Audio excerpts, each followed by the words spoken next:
A Game of Thrones director for the final season didn't ask me anything on Reddit, and I didn't think it was possible, but now I'm even more hyped for the final season.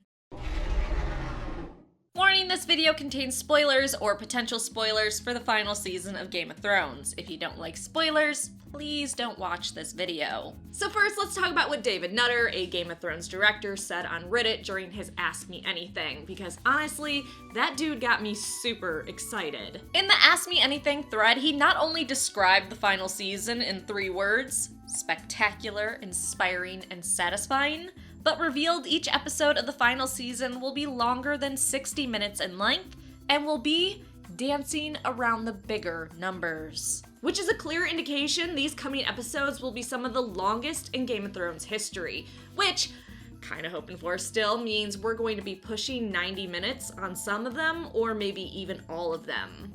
David was also the one that directed the Red Wedding episode, and when asked how the final season would compare to the Red Wedding, he responded, "Hang on to your seat, cause it's going to be special." Keep in mind, this guy also loved everybody's reaction to the Red Wedding on YouTube, so he's a complete monster. So I'm thinking when he says, "hang on to your seats," he means there's going to be a lot of devastated YouTube reaction videos post the final season.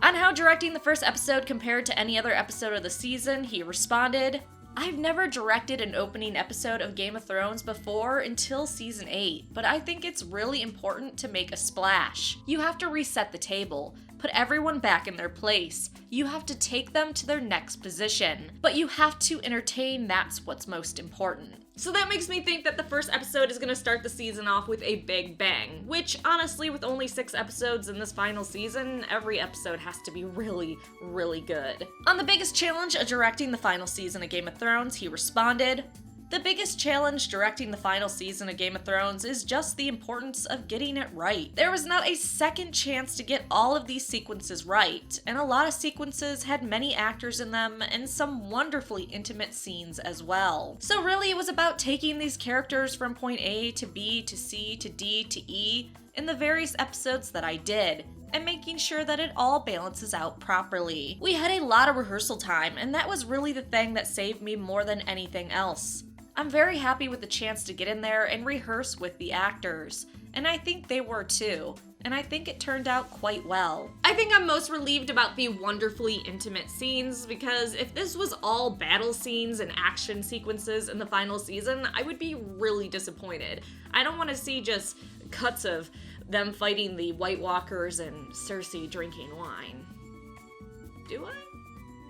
No, I don't. The intimacy and the personal connections is what makes the story, so if it's all just non-stop action in the final season, it's gonna suck. On the security of the final season filming, he said, "Season 8 was a very, very tight ship. It was limited viewing on many things.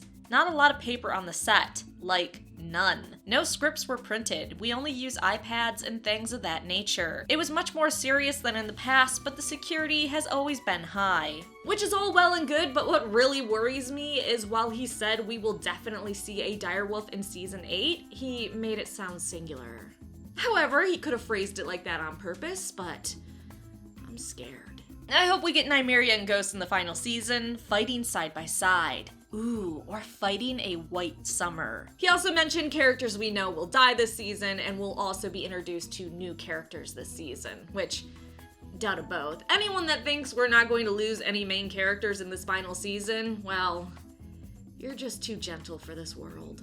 Nutter also talked about why the final season is taking so long to come out, explaining the visual effects take a lot of time to create. Which means this season is going to be bigger and better in so many ways. Nutter also said that he's satisfied with the end of season 8, explaining, "I'm completely satisfied with how season 8 ends. I think that David and Dan did a tremendous job, and they took into consideration what the fans want, as well as what is right as far as storytelling is concerned. I guarantee there's going to be lots of surprises and shocking moments, but it's really very compelling stuff. While it's nice they took into consideration what fans want, that's also how we got the Bronze show.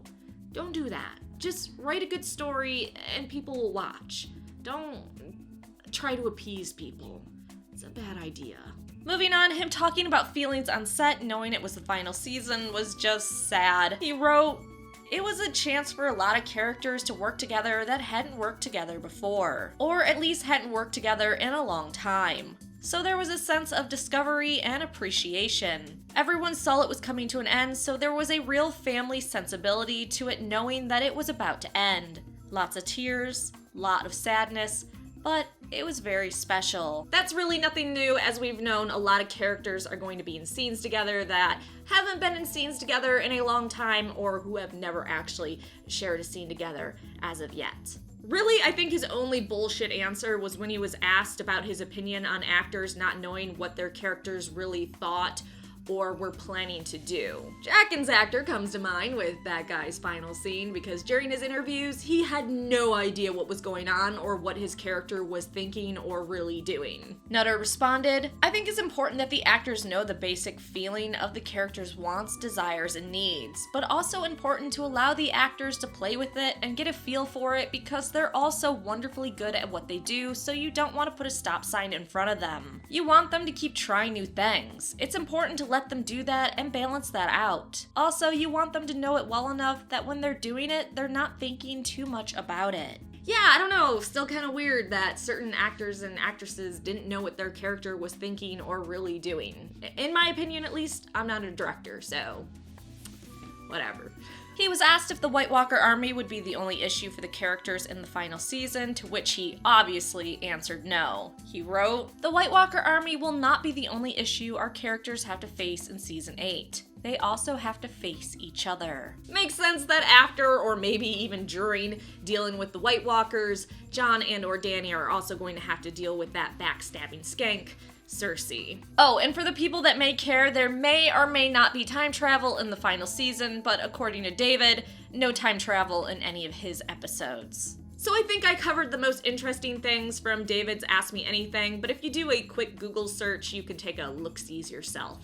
Let's continue on and talk about Game of Thrones prequels. If your dream is to be on a Game of Thrones related show, specifically the Long Night prequel, you may have your chance. HBO is still trying to fill the roles for 2 series regulars. S2 is a roll call for a black woman ranging 40s to 60s, with a preference for an actress aged 45 to 60. On that note, they still haven't found someone to take the role of A, which was a call for a 17 to 20-year-old mixed-race male. So I guess if you're a black woman between the ages of 45 and 60, or a young man of mixed race, here's your time to shine. Get on that shit. Next, we have some actor interviews talking about the end of Game of Thrones. Grey Worm's actor talked a bit about his character's relationship with Missandei, saying, "We'll just have to see. I think that is quite a big part of the character's story, his relationship with Missandei.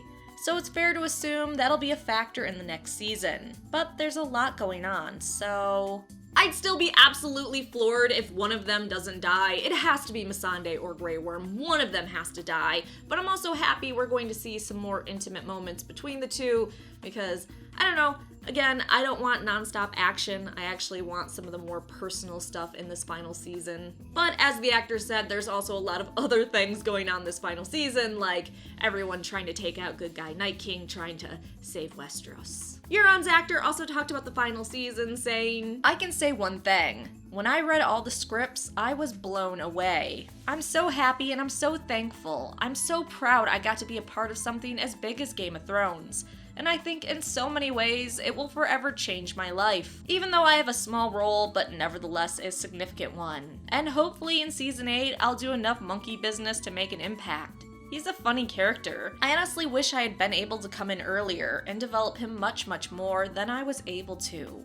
I guess I never really saw Book Euron as funny. Maybe, haha, I'm a total fucking psycho funny, but I actually like show Euron to a certain degree and think that he's kind of funny. Him having a big role in the final season has to mean he does more than just bring back the Golden Company, right? Maybe that's the entirety of his monkey business, though. Bringing the Golden Company over to fuck up Dany and Jon's saving Westeros plans. In other news, Sean Bean believes that Arya will make it to the end of Game of Thrones. And as Sean Bean has known other things, I think he actually might be right. Lastly, and as always, I want to end the video by talking about George. See, George made the mistake of showing weakness, and much like sharks, humans can smell blood in the water. Which I'll get to. First, George talked about Fire and Blood, his epic Targaryen history book coming out this month, and how much he loves the history of Targaryens, saying, "If I were 30 years younger, I could easily write a series about the Dance of the Dragons.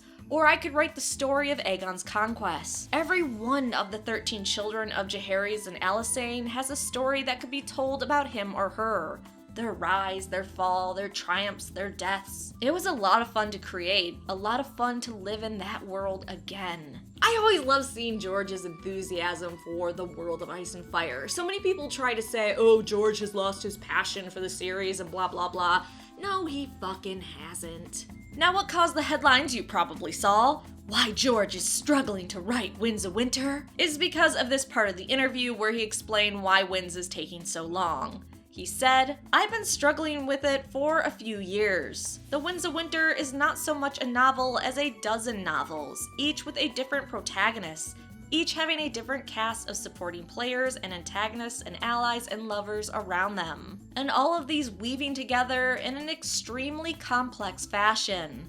So it's very, very challenging. Fire and Blood, by contrast, was very simple. Not that it's easy, it still took me years to put together, but it is easier."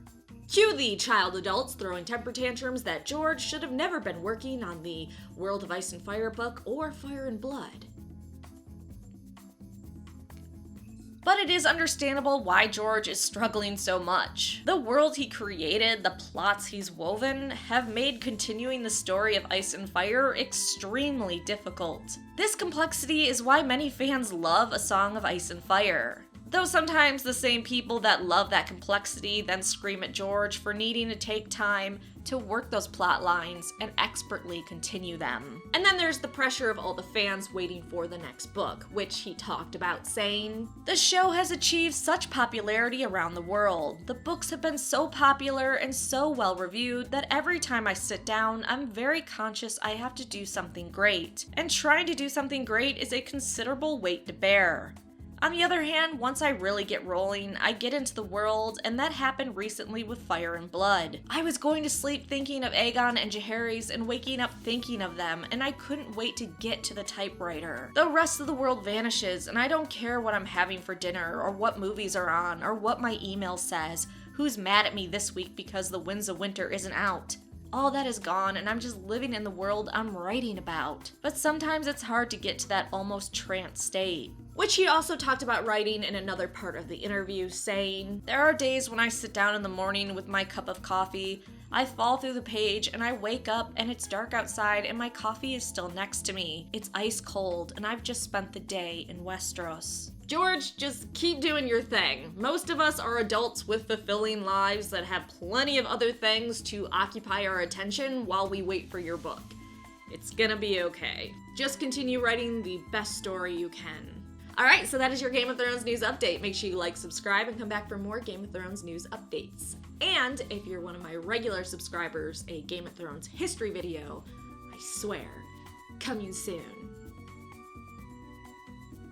to a viewing device near you.